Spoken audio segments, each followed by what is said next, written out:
اعوذ باللہ من الشیطان الرجیم۔ پناہ مانگتا ہوں میں اللہ کی شیطان مردود سے۔ بسم اللہ الرحمن الرحیم۔ شروع کرتا ہوں اللہ کے پاک نام سے جو بہت بڑا مہربان نہایت رحم والا ہے۔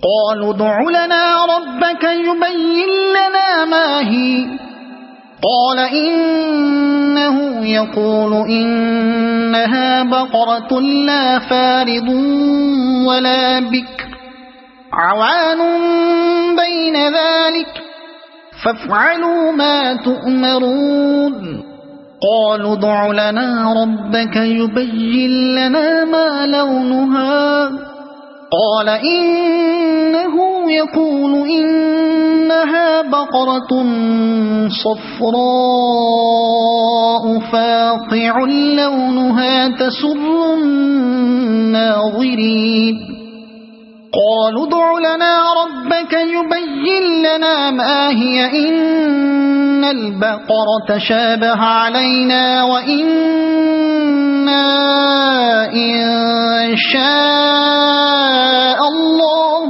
لمهتدون قال إنه يقول إنها بقرة لا ذلول تثير الأرض ولا تسقي الحرث مسلمة لا شية فيها قالوا الآن جئت بالحق فذبحوها وما كادوا يفعلون۔ انہوں نے کہا اے موسیٰ دعا کیجئے کہ اللہ ہمارے لیے اس کی ماہیت بیان کر دے۔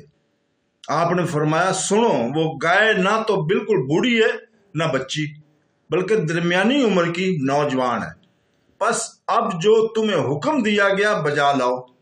وہ پھر کہنے لگے کہ دعا کیجئے کہ اللہ تعالیٰ بیان کرے کہ اس کا رنگ کیا ہے۔ فرمایا وہ کہتا ہے کہ وہ گائے زرد رنگ کی ہے، چمکیلا اور دیکھنے والوں کو بڑا لگنے والا اس کا رنگ ہے۔ وہ کہنے لگے کہ اپنے رب سے اور دعا کیجئے کہ ہمیں اس کے مزید ماہیت بتائے۔ اس قسم کی گائیں تو بہت ساری ہیں، پتہ نہیں چلتا، اگر اللہ نے چاہا تو ہم ہدایت والے ہو جائیں گے۔ آپ نے فرمایا اللہ کا فرمان ہے کہ وہ گائے کام کرنے والی، زمین میں ہل جوتنے والی اور کھیتوں کو پانی پلانے والی نہیں، وہ تندرست اور بے داغ ہے۔ انہوں نے کہا اب آپ نے حق واضح کر دیا، گو وہ حکم برادری کے قریب نہ تھے لیکن اسے ماننا اور وہ گائے ذبح کر دیا۔ بنی اسرائیل کی سرکشی، ستابی اور حکم الہی امر الہی میں قرید کر یہاں بیان ہو رہا ہے کہ حکم پاتے ہی اس پر عمل نہ کر ڈالا بلکہ شکے نکالنے اور بار بار سوال کرنے لگے۔ ابن جریر فرماتے ہیں رسول پاک صلی اللہ علیہ وسلم نے فرمایا کہ حکم ملتے ہی وہ اگر کسی گائے کو بھی ذبح کر ڈالتے تو کافی تھا، لیکن انہوں نے بے در پہ سوالات شروع کیا اور کام میں سختی بڑھتی گئی، یہاں تک کہ اگر آخر میں وہ انشاءاللہ نہ کہتے تو کبھی بھی یہ سختی نہ ہٹتی اور اظہار ان پر نہ ہوتا۔ پہلے سوال کے جواب میں کہا گیا نہ تو وہ بڑھیا ہے اور نہ بالکل کم عمر ہے بلکہ درمیانی عمر کی ہے۔ پھر دوسرے سوال کے جواب میں اس کا رنگ بیان کیا گیا کہ وہ زرد رنگ کی ہے اور چمکدار رنگ ہے جو دیکھنے والوں کے من بھائے۔ حضرت ابن عباس رضی اللہ تعالیٰ کا قول ہے کہ جو زرد جوتی پہنے وہ ہر وقت خوش و خرم رہے گا، اور اس جملہ سے استدلال کیا ہے؟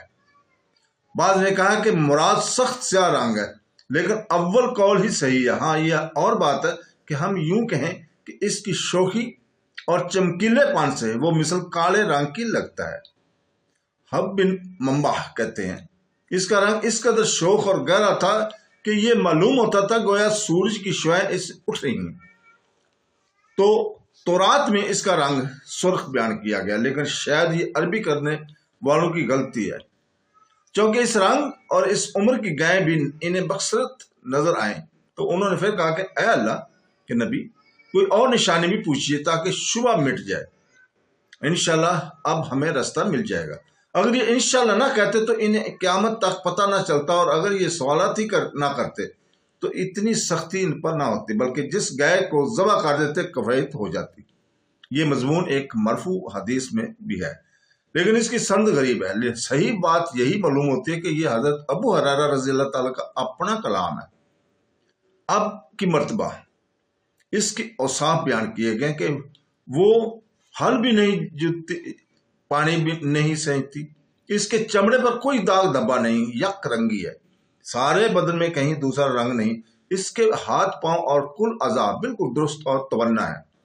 بعض کہتے ہیں کہ وہ گائے کام کرنے والی نہیں، ہاں کھیتی کا کام کرتی ہے لیکن پانی نہیں پلاتی، مگر یہ قول غلط ہے، اس لیے کہ تفسیر یہ ہے کہ وہ ہل نہیں جوتتی اور نہ پانی پلاتی ہے، نہ اس میں کوئی داغ دھبا ہے۔ اب اتنی بڑی کدوکاش کے بعد بادل خواستہ وہ اس کی قربانی کی طرف متوجہ ہوئے، اس لیے فرمایا کہ ذبح کرنے کے قریب نہ تھے اور ذبح نہ کرنے کے بہانے ٹٹولتے تھے۔